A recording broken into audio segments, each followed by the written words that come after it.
In his History of the Roman Empire, the early 3rd century senator Cassius Dio lamented how little people knew of the Roman emperors and their business. Everything changed once Augustus had done away with the Republic. After this time, most things that happened began to be kept secret and concealed.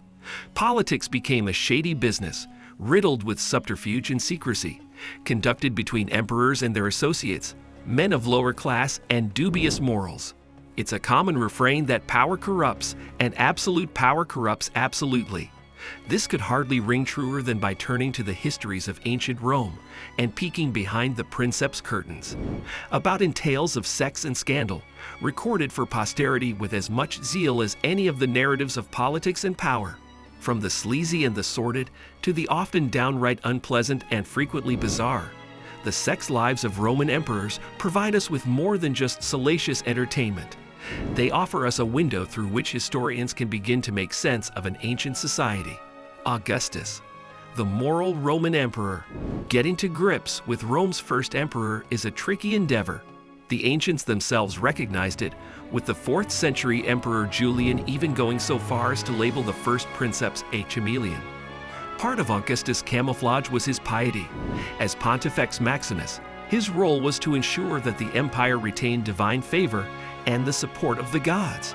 His vast moral authority was also brought to bear on the lives of the empire's populace through a series of laws introduced in 18 BCE. These leges Iuliae were designed, amongst other objectives, to promote healthy, prosperous relationships.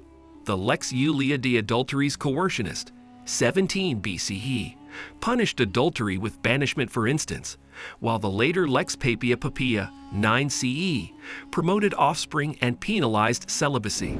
This was despite the fact that the consuls who introduced the latter legislation, Marcus Papius Mutilus and Quintus Papius Secundus, were themselves unmarried.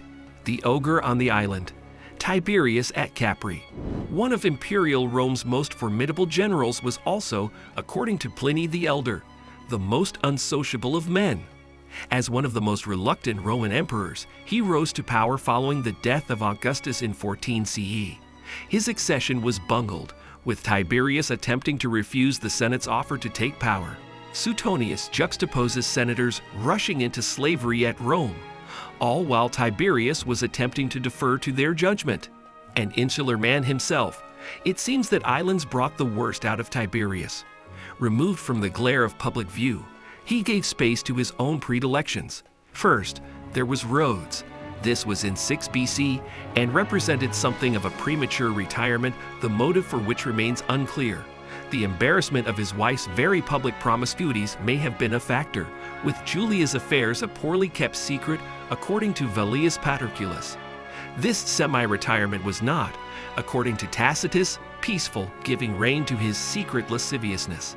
However, it was the island of Capri, off the coast of Naples, where Tiberius descended fully into debauchery, earning his reputation as one of the most depraved Roman emperors. Withdrawing from Rome, which he left in the clutches of the Praetorian prefect Sejanus, Tiberius withdrew once again, this time to the Villa Jovis, perched high on the cliffs above the Tyrrhenian Sea.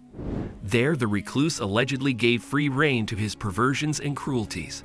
He acquired a reputation for still fouler depravities that one can hardly bear to tell, claimed Suetonius. To his credit, however, Suetonius bravely recorded the various scandals.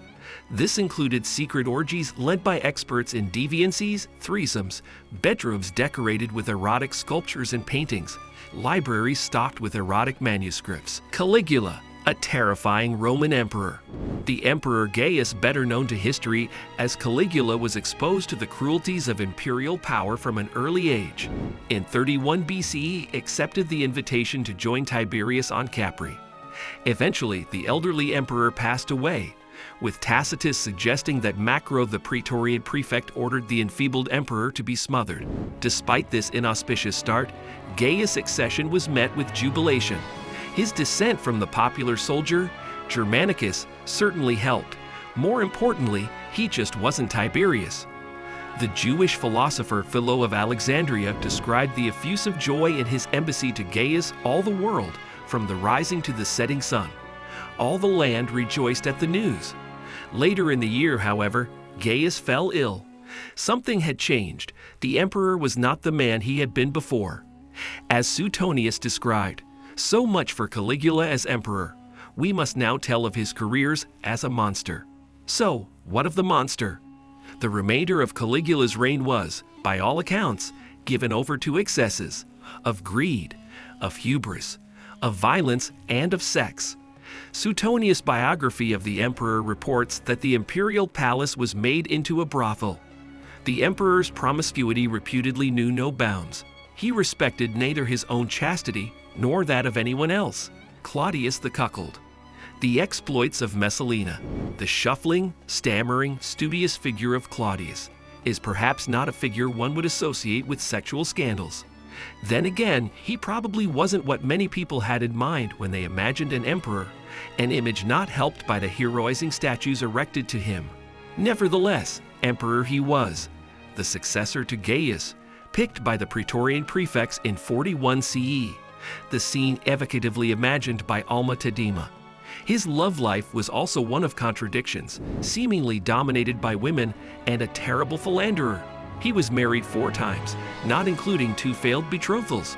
His marriage to Placia Urgulanilla and Alia Paetina both ended in divorce, the former for adultery and the latter for politics. His 3rd wife is where the scandals really began. In 38 CE, he married Valeria Messalina, his own cousin, but also the grandniece of Augustus and second cousin of Caligula.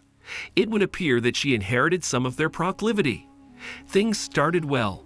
The newlyweds welcomed a daughter, Claudia Octavia, and a son, Britannicus, not long after Claudius came to power.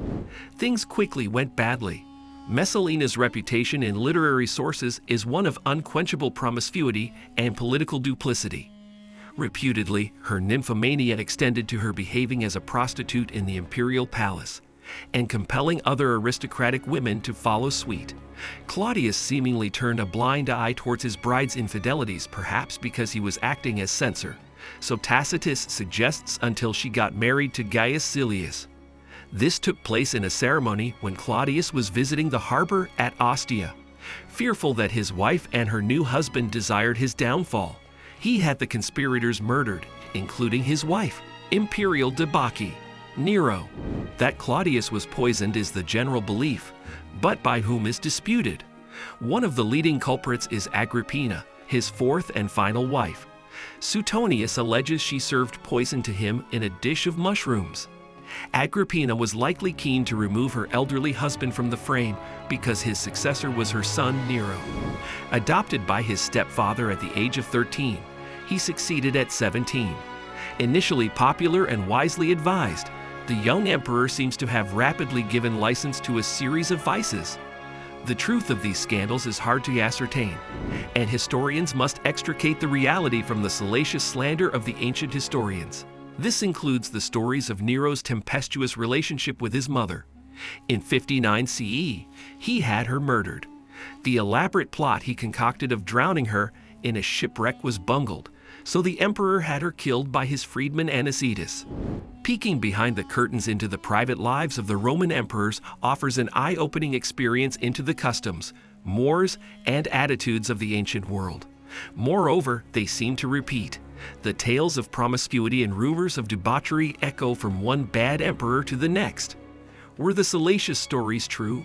Or did the sexual habits of the princeps become a ready rhetorical tool for historians to create the portraits that serve their own ends? So that's it for today.